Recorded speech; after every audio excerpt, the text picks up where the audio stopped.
Can you hear me? Okay. Still Jan from Internet Society. This time I would like to talk to you about some IPv6 stuff. What a surprise, is it? Okay, who in this room knows anything about IPv6? Hands up. The usual suspects there. Okay, who is busy implementing it in your network? There? Okay, excellent. This is good. So, what I would like to talk about here is the problem that majority of operators around the world had at some point in time when they started deploying IPv6. So, I travel a lot. I really travel a lot. I fly all around the world, talk to operators around the world, and I usually ask them, what is your problem? Where are you encountering issues when you are deploying IPv6? And for example, at the beginning, many years ago, I heard the answer. We don't know how to require equipment when we are doing the procurement process. So Sander, that's sitting here, and me, started a best kind of operational practice document that is these days, after America Keo joined us, known as RIPE-690. And it explains you how to require IPv6 functionality when you are ordering equipment, when you have your procurement process done. When we fix this problem, when we remove this speed bump, next thing that I heard generically from the operators around the world was, yeah, we now have IPv6, we deployed it, but we are not deploying it for our end users. Why not? Well, because our help desk, we are afraid that our help desk will burn down in flames if we deploy IPv6 because people start calling, and then our help desk have no idea how to deal with IPv6. So we came together, we put together a good group of people, and we wrote a document and actually built a tool that is called IPv6 troubleshooting for help desks, and it's best kind of operational practice how to do that. It's called RIPE-691. If you want to have a look, that's a quite good document for your help desk. After that, I went around the world and continued discussion with the operators. And the next thing that I heard was, okay, now we sorted out the help desk, but now what is the size of the prefix that we allocate to our end users? Is it /64? Is it /48? Is it /56? Is it /128? What is it? And I said, well, okay, why not? Let's put together a good group of operators from around the world, and let's attack this problem. And the document I want to talk to you about is also best kind of operational practice. It's RIPE-690. It was accepted in the RIPE community after a long discussion in RIPE IPv6 working group. And if you're an operator, if or when you are deploying IPv6, it's not an if, it's when these days, and you don't know what size to choose to give to your customers, then maybe you should have a look into this document, because this is what this document discusses, exactly what is the proper size to give to your users and how you should assign it or allocate it. Should it be dynamically or should it be statically? Okay? So, you need to understand, in IPv6, if you do wrong choices when you are designing your network, you will most probably have to, at some point in time, go back and redo the whole thing. If your choices for the prefix is too small, then you will have to go back and reconfigure the whole thing. So there is also a temptation to take the easy approach. We all know IPv4, right? We do, right? Yes? Yeah, I see nodding. Okay. You know, I started with IPv6 in 1997. That's 21 years from now. And I've seen failures. I've seen lots of failures. And mostly failures were because people were thinking, we would like to bring bad habits from IPv4 back to IPv6. You need to a little bit unlearn the habits from IPv4 because IPv6 is a different protocol. Yes, it has 96 more bits, no magic, but it has some differences. So we will go through that. Am I too fast?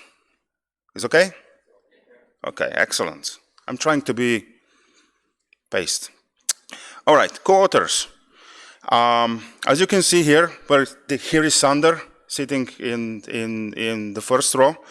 Then we got some people from very experienced people from the community. For example, a guy from Slovenian Telecom, he actually deployed IPv6, and now our telecom has thousands and thousands of IPv6 users. Basically, IPv6 in my country at our telecom is enabled by default. You connect, you get IPv6. No questions asked. Because users will never ask for IPv6. They don't know, they don't care. They need to click and they need to get their Facebook, Google, whatever they request. So first thing to remember, they will never ask for IPv6. It is your task to provide the technology that is current. It's not on them to ask. You should provide. IPv6 is a technology update. It's not a business upgrade. So then we have Mark Townsley, is one of the legends of the internet from Cisco. Andrew Alston, that some of you may probably know of, from Liquid Telecom. He also got lots of experience with deploying IPv6. Gerd Doering, Jordi Palet, Jan Linkova from Google. When we have Luis Balbinot from South America, Kevin Maynell from ISOC, Lee Howard from Retivia. So this is quite an experienced group of people. But the most important thing is that at the end, this document went to the community, to IPv6 working group and Best Kind of Operational Practice Task Force in RIPE community, and got the consensus from the community that this is actually the best kernel operational practice that is used today. All right. This is table of contents. As you can see, do we have a pointer? Yes, we do. Excellent. It starts here. This is where it becomes interesting. So here we discuss the size of the prefixes and how do we want to assign them. Not being too long and too boring, this is just generic set of recommendations, the distilled version of the document. As I said, IPv6 is not the same as IPv4, right? In IPv6, you assign a number of networks to each end customer site, so they're able to have as many subnets as they wish. Currently, so usually you get, so what do you get here in African region? /32 or /29? /32 by default. So in for the LIR. So in RIPE region we extended it to /29. So you have a lot of space. A lot of space. So okay, a question, who knows? How many nodes, how many machines, devices can we put in one /64? Come on.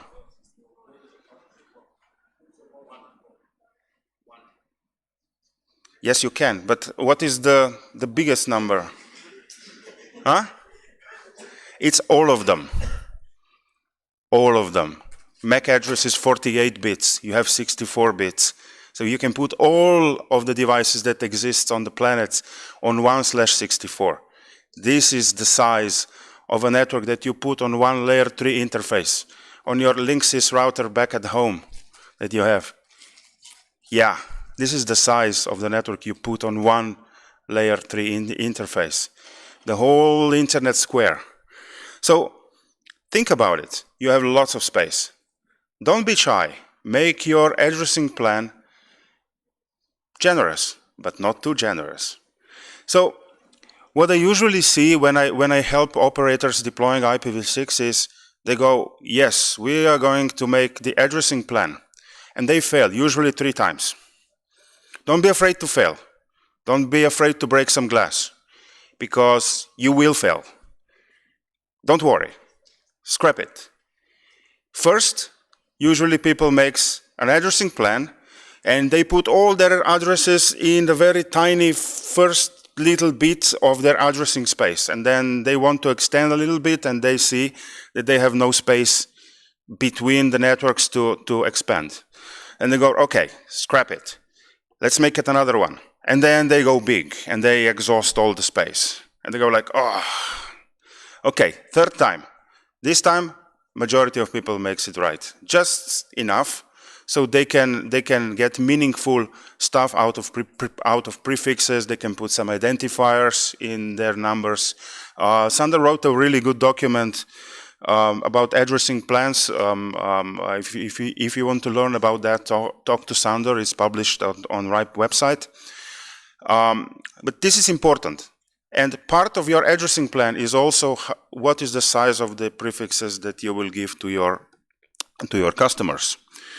And of course, if you run out of IPv6 addresses, you can always go back to Afrinic or RIPE or whichever RIR of your flavor, and you can ask for more IPv6. There is enough IPv6 space for a lot.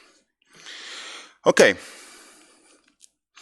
If you want a simple addressing plan, there is nothing wrong with giving every customer a /48. This seems a lot to you.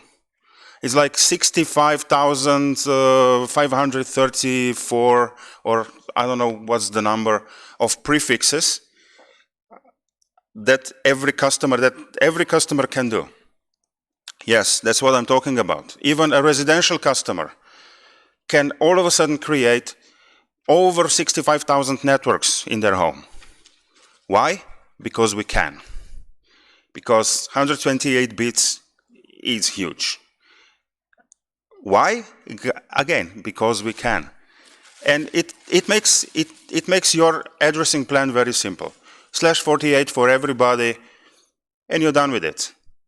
But some people, mainly people in sales departments and these non-technical people, they usually say, okay, we want to distinguish between business customers and residential customers. So if we give all of them /48, how do we distinguish between them? And then these people usually decide, let's give /56 to residential customers so they can create only 256 networks in their homes, and let's give business customers /48.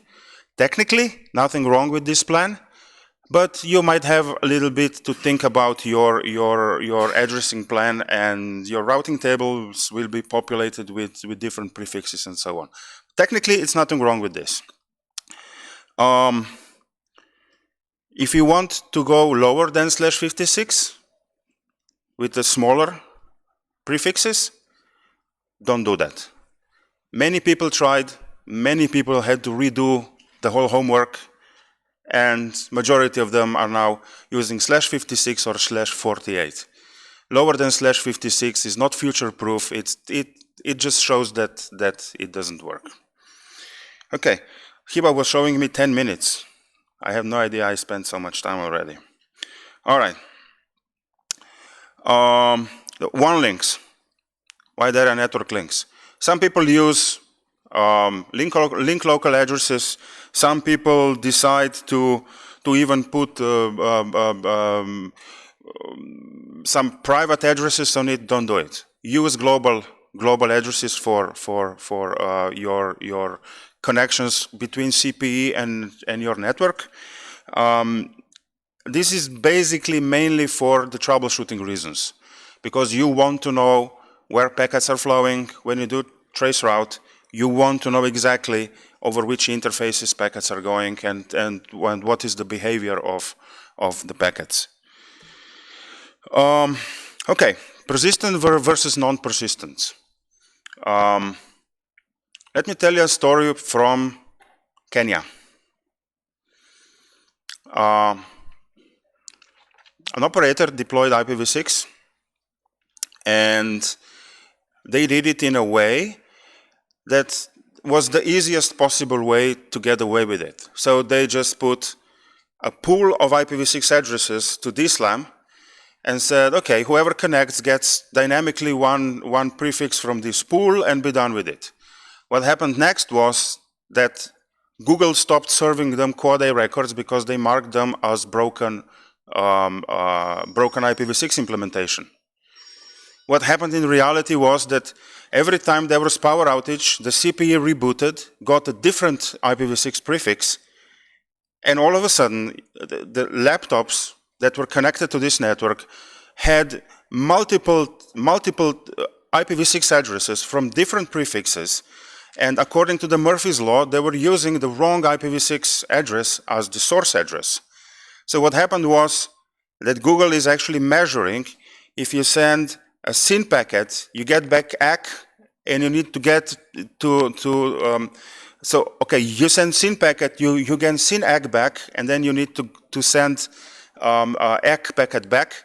If Google doesn't get ACK packet from you, because of course you were sending it from a wrong source address, and SYN ACK packet never came to you, then they mark you as broken IPv6 implementation. And the moment I told them, switch to static, don't change prefixes, the moment they did that, everything mysteriously solved. Everything worked.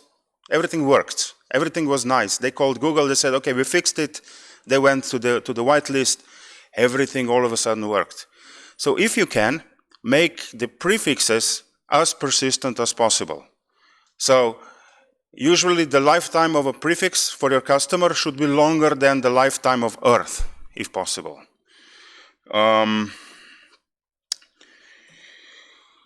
Okay, a little bit of acknowledgements.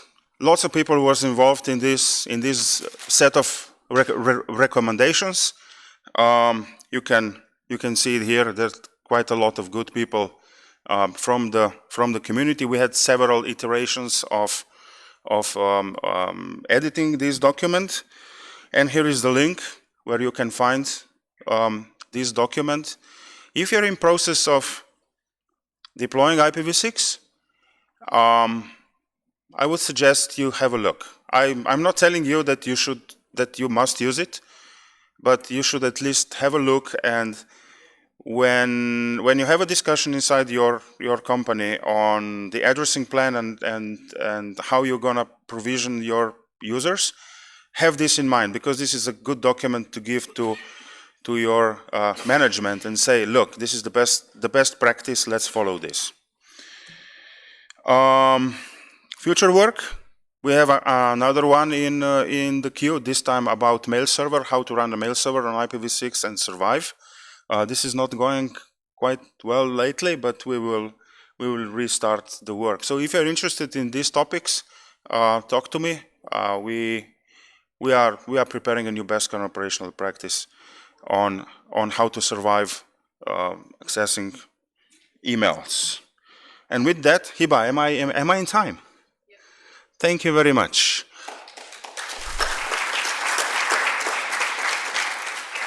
Are there any questions? Oh boy.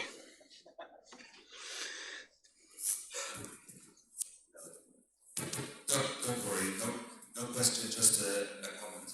So I was actually deploying this in the Netherlands for a provider, and we found we had lots of trouble with DHCP servers to properly do persistent assignments. So I started an open source DHCP-v6 server project to solve this. So if any of you need help with that, please contact me. I'll be delighted to help you deploy this.